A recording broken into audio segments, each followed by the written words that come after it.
Islam and greetings. Princeanaelbey, Divine Prince of the Divine Theocracy of the Moorish Science Temple of America through Temple Alhambra. Today's session,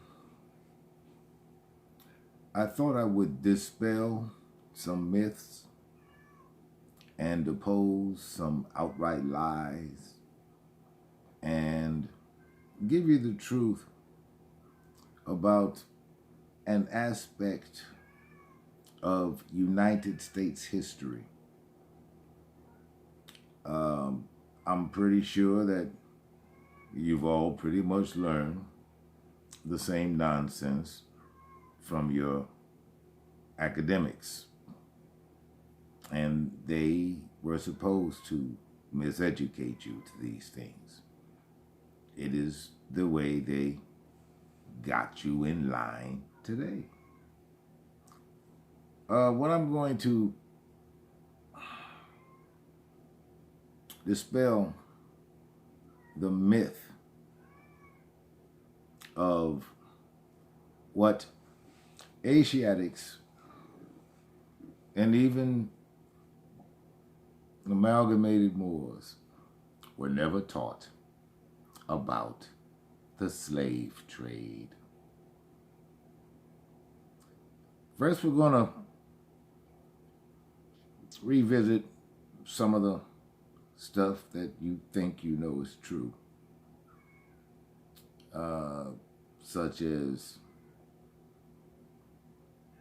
all of the slaves came over on ships, and one of the biggest follies and myths that is just prevalent today is modern day Asiatics actually think, and some have even come to believe, that their ancestors were slaves.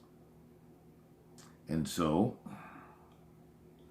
using that kind of logic, every Asiatic in Northwest Africa here, I'm sure most of them believe that they are the descendants of slaves. Well, we're going to put that to rest too, because just another lie you were told, and it's just not true. All right, let's get on with this session. You are going to want to, you're gonna want to take notes on this, and you're gonna see how the twistery that you were taught was nothing more than a pack of selected information, to feed to the masses. All right. The slave trade actually began. Now, before we get into this too tough, I know that only those who have sat at my feet know and understand the 9 essential elemental Moorish degrees. There are 9 of them, and you can go nowhere in Moorish science without them, particularly the first 3. You do not become adept, at least become adept in the first 3, you will go nowhere in Moorish science. The slave trade, again, pay attention to the language. That's the 4th degree, language.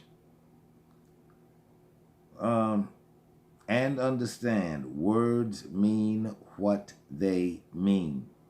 They cannot mean what you want them to mean when you don't know words. If you do not know language, you are lost. Now, this is what the slave trade was. Let's say you're a Moorish family in, let's say, what's now called Lancaster County, Pennsylvania. The East Indian Trading Company, they had borrowed the $2 million from the Moors to start it up. And rather than pay the Moors back that $2 million, this is what they did. Rather than pay the Moors the $2 million, they decided to enslave them. And this is how they did it. Again, you and your Moorish family, you're in your home. You own maybe 600 acres in Lancaster, Pennsylvania. And let's say, you're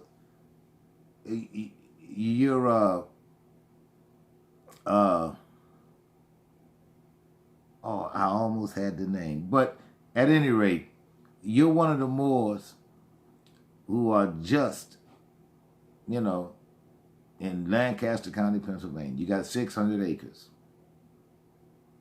3:30, 3:45 in the morning, your front door is kicked in.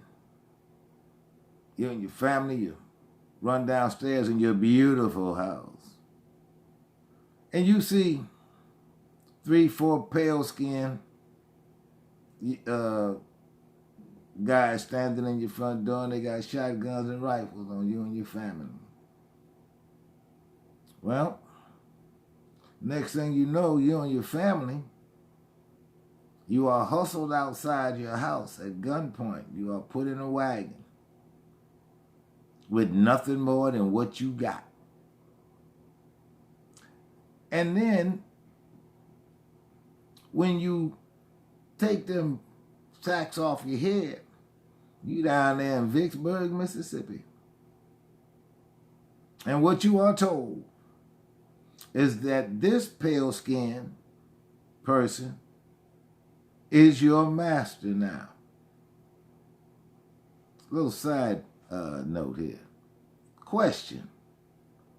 Have you ever seen a movie during the antebellum period, during the slavery period, and, before the antebellum, where you actually saw them construct those plantation houses? You've never seen a movie where one was under construction, have you? Ever wondered why? No, of course you haven't. I'll tell you why. It is because those plantation homes were already there. There were Moors who owned them. And in all likelihood, the Moor who owned that plantation down in Vicksburg, he was put in a wagon and he was taken to somewhere in Georgia on a plantation. That was the slave trade, the operative word being trade. Trade does not mean going on a 3-year voyage to kidnap people from Southeast Africa. That ain't no trade. That's called a kidnapping. Language. A trade is just that. You trade these people from this land, you trade them with someone else from another land. That is what the slave trade was. And it was one of the most heinous things that never went down in the annals of the United States. Never. That was never laid down. I'll tell you what else was never laid down in the annals of the United States. Now, you remember George Washington, the first president who had Moorish blood in his veins? Him. Well, you heard through history, through twistery, that he was the first president. And you also heard, but you never got the full story of why Benedict Arnold was labeled a traitor. I challenge anybody to find anything in the way of the truth in your twistery books. I'm going to tell you the truth of why George Washington labeled Benedict Arnold a traitor. And this is why. Now, during the time of the slave trade, George got a bright idea. He was truly going to ingratiate himself with the King of England. He was going to do that. And what better way to ingratiate yourself with the king by handing him deeds to lands in a foreign land? Okay. So that was the plan. General Arnold, he had an agenda of his own, but he wasn't completely with what George was doing. And this is what they were doing. The Moors of Libya and the Moors of Adelphi, what George was doing, he was the one who started